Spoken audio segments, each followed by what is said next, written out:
Welcome to another Chef Knives to Go Quick Look product review. I'm Steve Gamache, and what we have this time is the Kanjo ZDP-189 Gyuto 240mm knife. So this knife line, Mark has brought in some interesting characteristics. They're doing some really cool work out of this shop.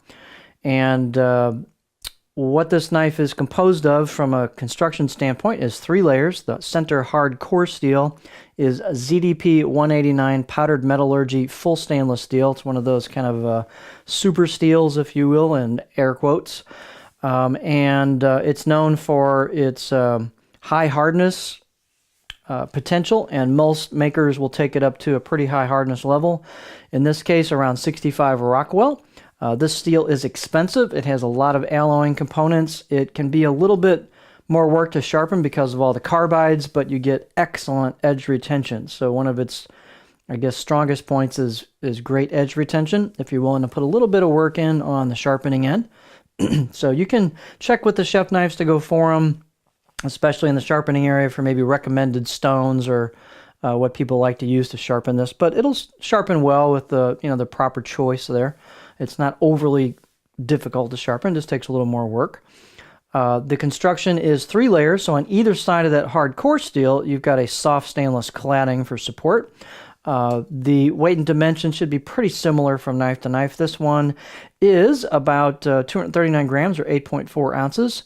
A lot of that weight is due to the heavier kind of bolster, full tang construction and micarta handle scales. The edge length is right about 240 on the money, or 9.5 inches. 375 millimeter overall length. Spine thickness. These are fairly stiff blades, mainly because of the height to them as well contributes to that. But they've got about 2.75 millimeters coming out of the handles, what I measured, and then maybe about 2.3-ish or so. It's a little tough sometimes to get super exact on those, but basically it tapers down a little bit as it goes. It's not a super thick spine, as you can tell. And it does, towards the last 1.5 maybe 2 inches, start to taper down in a nice fashion towards the tip. The tip has a little bit of meat to it, so they don't make it super skinny. The grind is really well done, but it tapers down, and it's not super skinny at the edge. So they've chosen to have a little bit of a backing to that edge and tip, which is really a smart move given the steel. The steel, it's a very high hardness, so it can be a little unforgiving, and so a little bit of extra meat there will help support that and maybe give a little bit more durability to the edge. So I think it's a smart trade-off. So it's not going to be like a super skinny tip, super thin at the edge kind of blade, but it should be a really nice balanced performer. The blade height is 54.25 at the heel, so it's got a lot of height to it. The handle is black linen micarta. This is their signature piece, is the handle, and so they've chosen this particular shape. They've got 5 stainless steel small pins that they use, so that's their signature look. And it's black linen micarta, which is very dimensionally stable, so it should not really shrink over time and make the edges or the rivets pop out a little bit, or the tang pop out. So it should keep that for a long time. And this is great fit and finish on this, very smooth all the way around. Nice polish on the bolsters. I get my fingerprints all over it. Flows into the main blade. Let's take a look at it up close. So here is the beauty shot. The cladding line is a little bit on the wavy side, which looks cool. It's a bit subtle, but it is there in the right lighting. It's a little bit difficult to show, but maybe we can, there you go. That's a pretty good view of it. So there's your cladding line.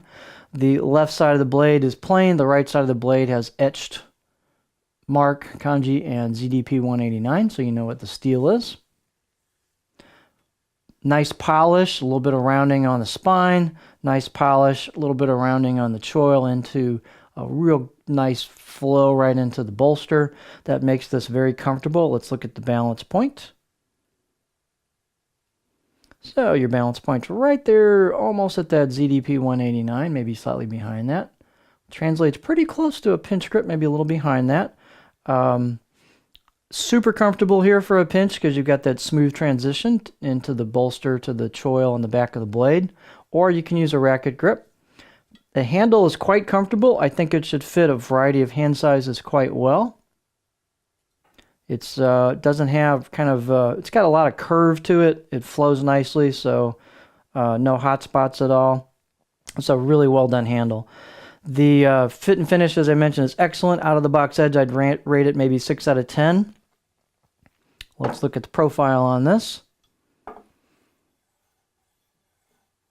So here is your edge profile. It's just a pretty well done all around profile. Butter smooth. They put a lot of attention to detail on the profile shape.